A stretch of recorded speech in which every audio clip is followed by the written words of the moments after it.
Cancer diagnosis, choice of treatment, and complementary integrative support during treatment are deeply personal choices. There are several views on dietary protocols for cancer care.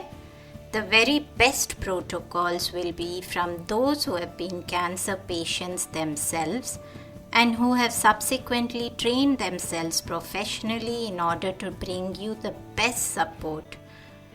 In today's podcast, we will answer 3 questions.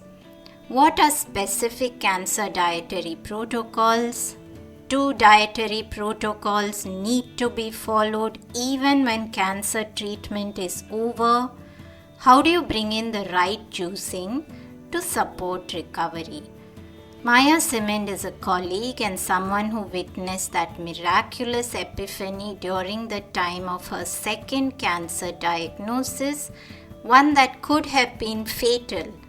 What shifted for her was something that saved her and continues to help save several others, and I felt I must have her on the show. Maya is a holistic cancer coach. She is a functional nutrition and lifestyle practitioner focused on cancer care, and she is a cancer survivor second time round. Let's get started.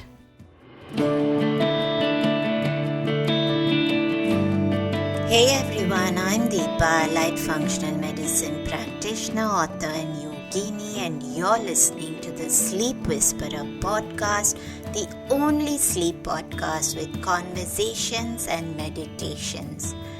I'm on a mission to share profoundly insightful sleep conversations with global visionaries that merge together functional medicine and ancient wisdom. Breathe in bliss through weekly guided meditations and let yourself enter the land of dreams. Together, let's unravel the pieces, get to the roots, and understand the right tools to transform your sleep completely. Through this podcast, I want you to dream the best version of yourself. It's time to regain hope and begin your sleep journey. Maya, welcome to the Sleep Whisperer podcast, and we are speaking about cancer and sleep today. And let's come talking into diet, Maya, because you have spoken a lot about this miraculous journey of yours using juicing. Now, I want us to get into 2 aspects of this when we're talking about cancer and dietary protocols. The first is that are you still following the protocols that you did during that time, or do you believe that those are protocols for the duration of treatment or support with treatment, and you've moved to something probably less extreme now? Or do you believe that as somebody who's had recurrent cancer, that parts of those dietary protocols need to be maintained for yourself ongoing to support your body and prevent yourself from having any relapse? So that's the first part of the question, and maybe we can get into that first before we go into the dietary protocols. Okay. I think of this way. So if my diet would have been a good choice at that time, and I would have known the things, I would have not get cancer in the first place. That's how I think. So I do have people asking me so let's say I get healed from whatever, can I go back to a diet? And I would tell them, what did bring you into the spot where you're at right now? It's your diet. I am very strict about my diet. I'm still juicing every day. Not as many cups as I used to do before, but drinking my 16 ounces green juice a day, I do that. I still follow of 75 to 85% of raw food. I'm not vegetarian. I do eat meat, but I always I buy my meat and eggs from local farms. But before I buy them, I ask tons of questions. What do you feed your chickens? What do you feed your animals? Do you spray anything? Do you feed them soy? Do you feed them organic? all those questions, and I would go with the farm that satisfies me more. Maybe for a person who went through cancer twice, it's like, for me, it's like I have no time to joke around. Do you know what I'm saying? So that's why I keep following my diet. I do keep believing is diet is a food, is our medicine. I do believe very strongly to that. And I encourage people, because to me, the diet, let's say my diet, that's a real food. And we call it a diet. I would call diet the junk food. I would call it diet. But this is a real food because it was given to us from the beginning. That's what we have to implement in our lives. Beautiful. And in fact, I was going to ask you something else, which you just gave us a sneak peek into already, which is you said, I'm not vegetarian. And the reason I wanted us to talk about that, because I think there is a lot of confusion in the world of cancer and dietary recommendations. Typically, I've heard several practitioners in the space talking about needing to be 100% plant-based, as animal protein can lead to increased risk or prevent full treatment and recovery, or feeding the cancer, so to speak. And that's what you commonly hear. So I'd love to spend a little bit of time there. Just really break that down so that anyone who's listening can be quite clear that it's not a choice that's made for them. Is it something that's unique to everybody? Do you feel there is some science to the recommendation to be fully plant-based during cancer care? To me, I would say whatever benefits your body. When I was going through detoxification, I took very, very extreme. Like I just flipped within like basically, let's say a week or two. I stopped eating dairy, I stopped eating sugar, gluten. I went on a raw diet.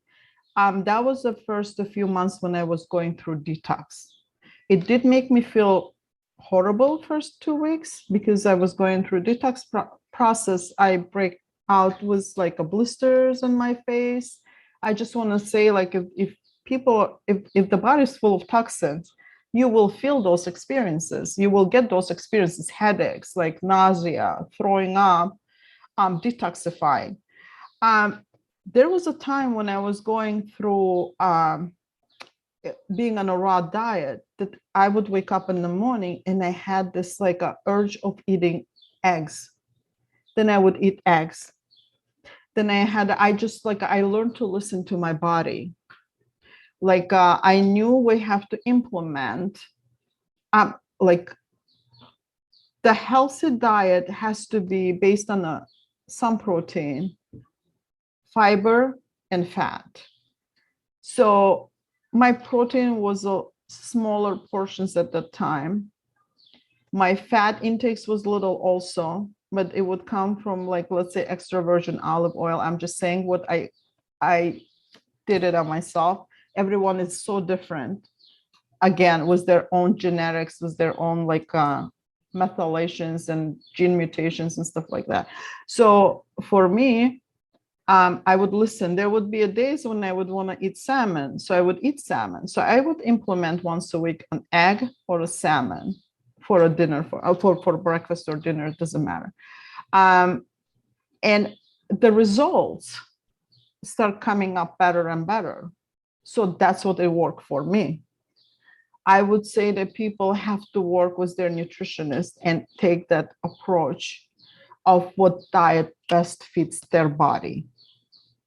Because my diet might not be good for another person. But for me, that's what it worked for me.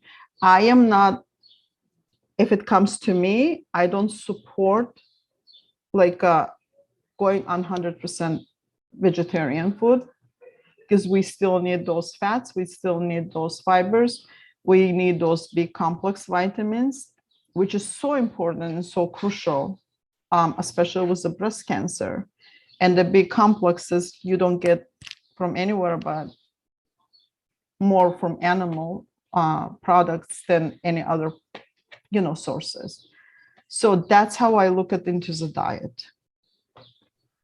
Lovely. And you spoke about the 6 glasses of green juice, and I've been meaning to ask you this right from when we started having this conversation as to what went into it. And maybe you could talk a little bit about those ingredients and why you chose them. Were all 6 glasses the same juice and you had them again? So really, I've heard so much about juicing in cancer care, and usually I've heard a lot about the orange ones, the carrots and the beta carotene, but I would love to talk about this and as to why you picked those ingredients. Was it intuition that guided you? Was it research? What was it?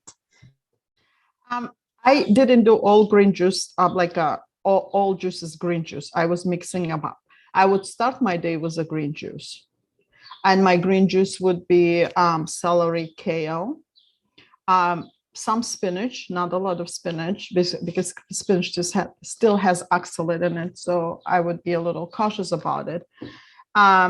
Cabbage, for example, red cabbage.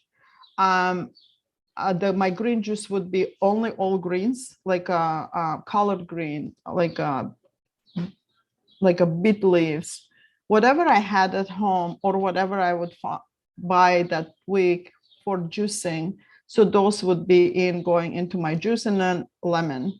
I would squeeze 1 lemon in it. So I wouldn't sometimes I would put 1 green apple, but not usually, because I was still trying to avoid some sweetness, knowing that the cancer, like sugar feeds cancer cells, which is there's a new study shows up that it's not actually sugar doesn't fit cancer cells nowadays. It's something different. But at that time, this is what I knew. So, but then second juice would be carrot juice, for example, was cabbage. Or I learned about microbiome a lot. And growing in my country, we used a lot of sauerkraut.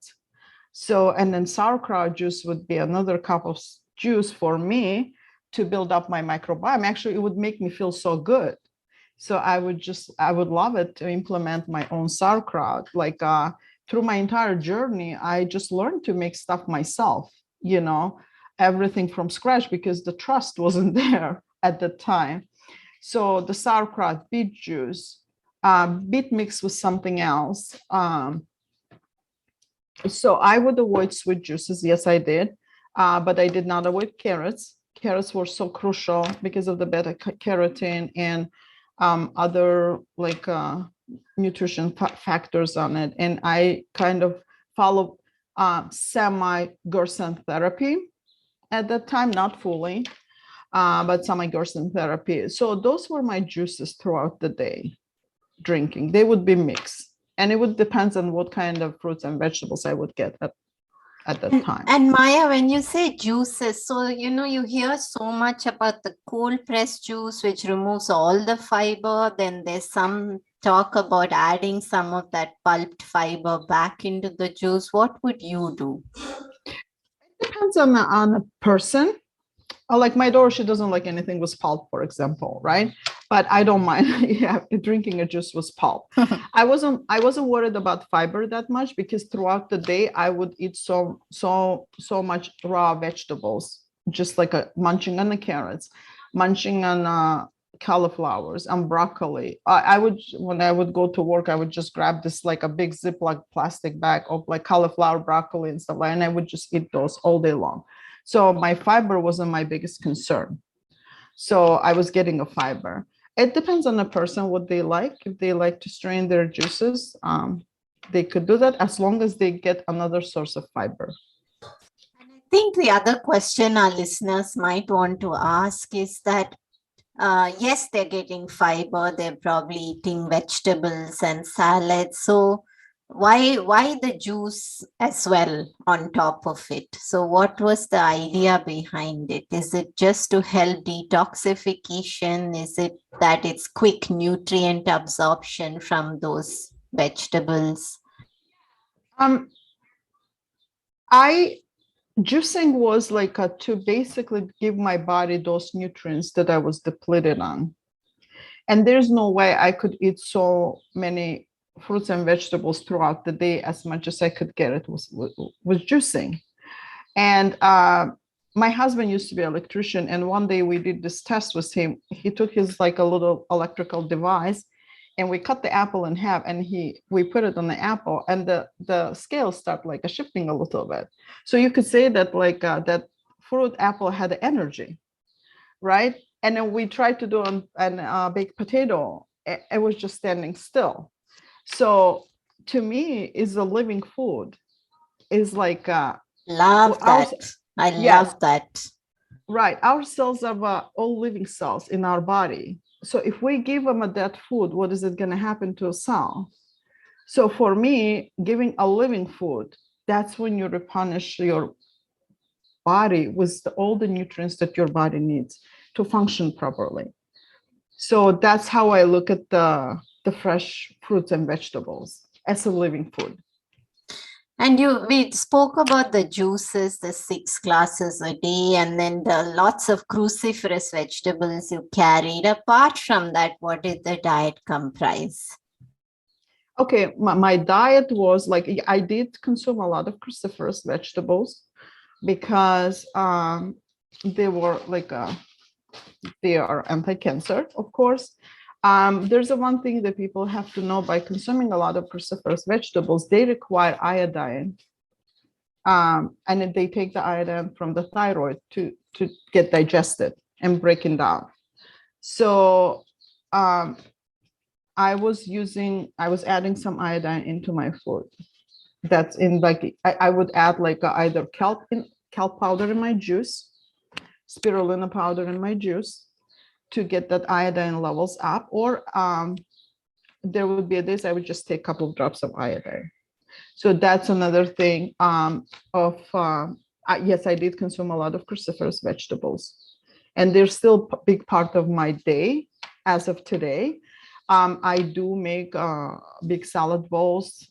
I consume about 6 to 7 cups of salad every single day.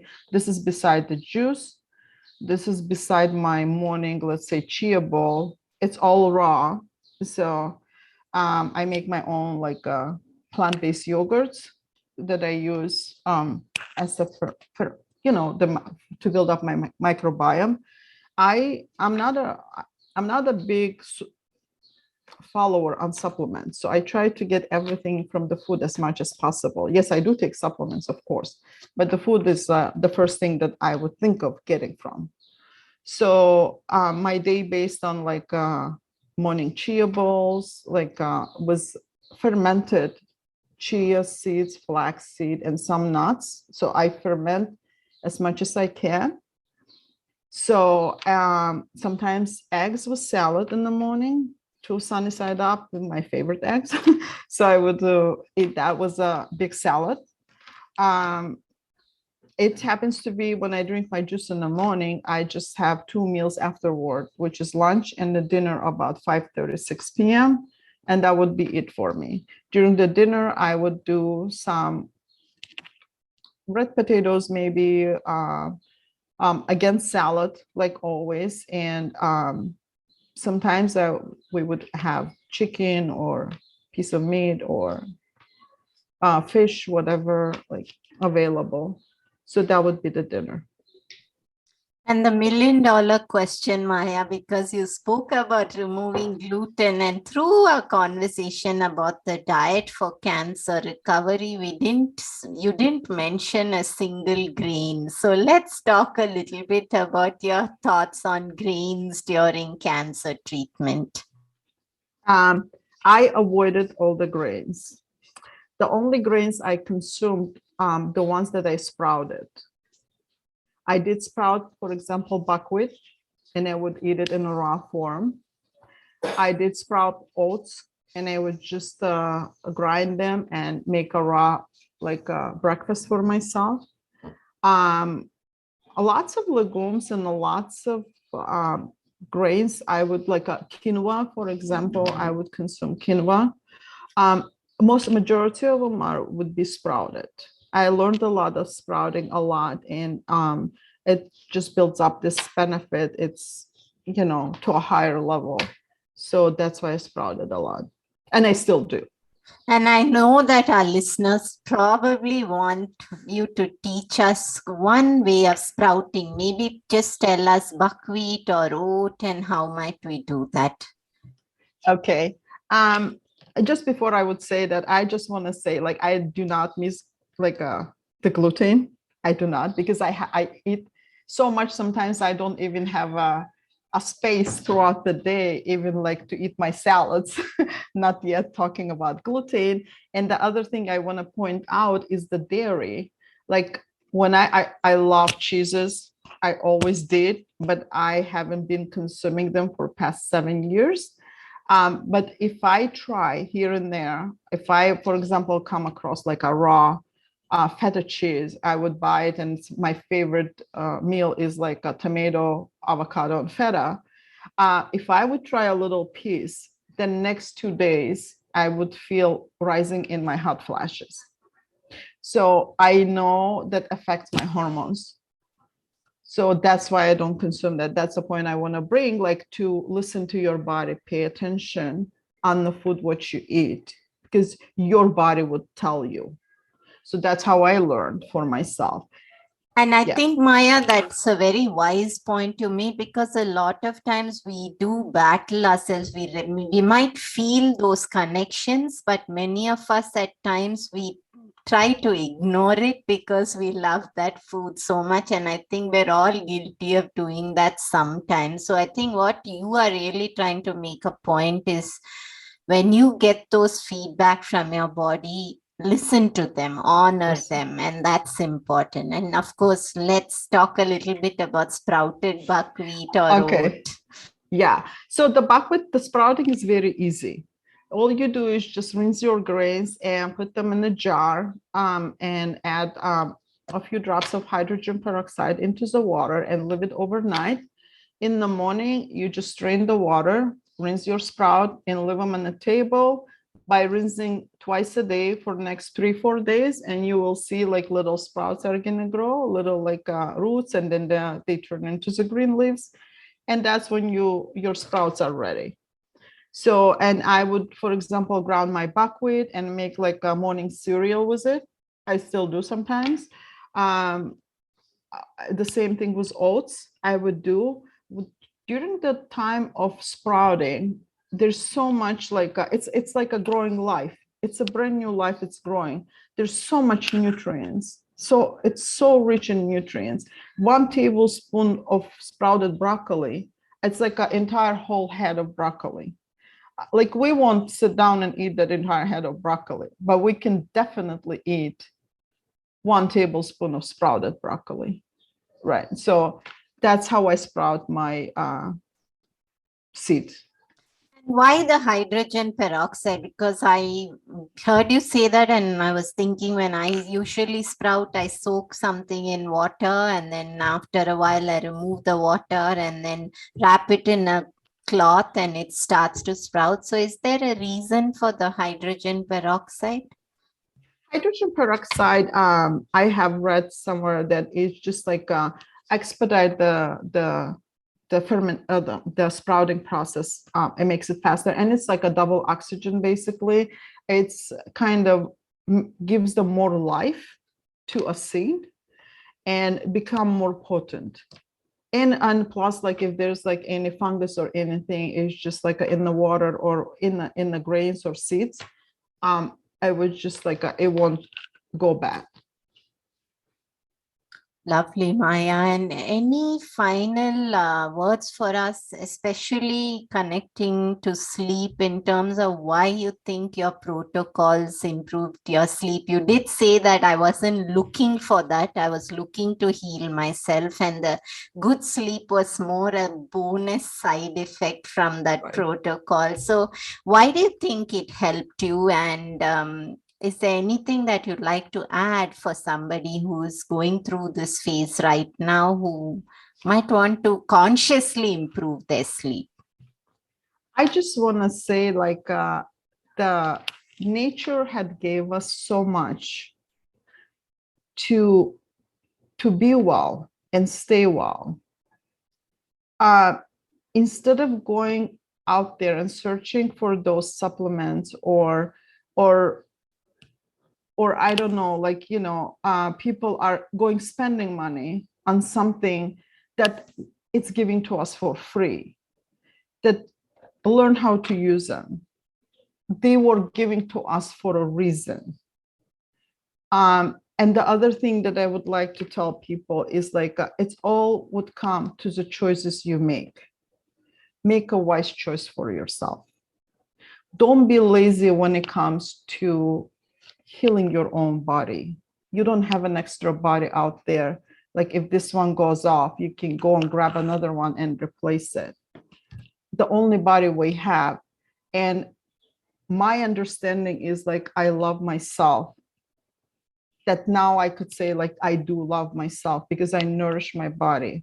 I take care of my body. That's what my understanding of loving myself is. So those are the messages I would like to bring to people. Don't be afraid of the challenges. There's always something out there and someone out there that would come forward when you have this huge desire in you. And I know that when you work with your clients, Maya, in this exact phase where you've been fighting with your mind. And I think that fighting with your mind really made me pause for a second, because this can happen to any of us in any situation where we are sometimes need to question our intuitive knowledge or what we choose by those around us, and we're always second guessing. So I think that was a very valid thing that you spoke about, that just listen to your intuition because something is guiding you. But Right. you do work with people and you do walk them through supposing these kind of conflicting aspects in their mind and helping them to move past fears, because you're also living proof.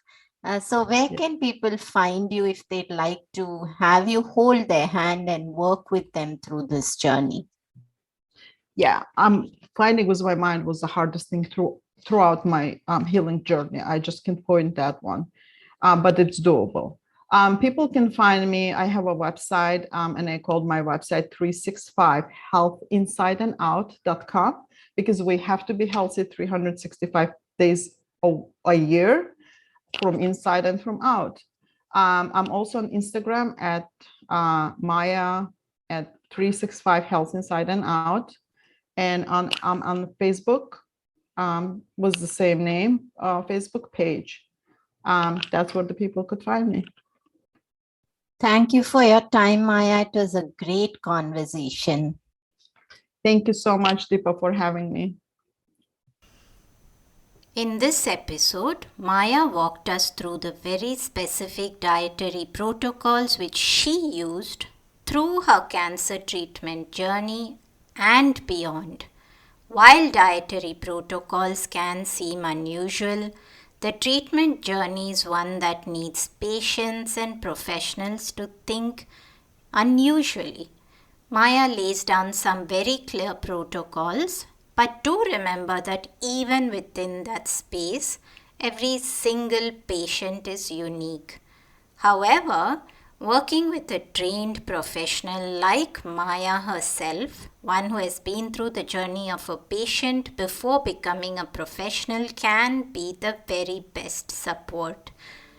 Working with someone who is sensitive, knowledgeable, and open to recognizing your individual concerns and challenges is very necessary.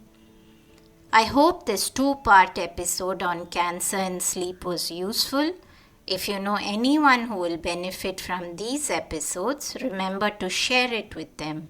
It takes a moment to do so, but for someone out there, it might be the game changer on their cancer journey. Have a great day. Hi everyone, I hope you enjoyed the show today. Just a reminder that this podcast is for information purposes only. It is not a substitute for professional care by a doctor or otherwise qualified health professional. This information is provided on the understanding that it does not constitute medical or other professional advice or services. If you are looking for personal help on your health journey, do seek out a qualified professional.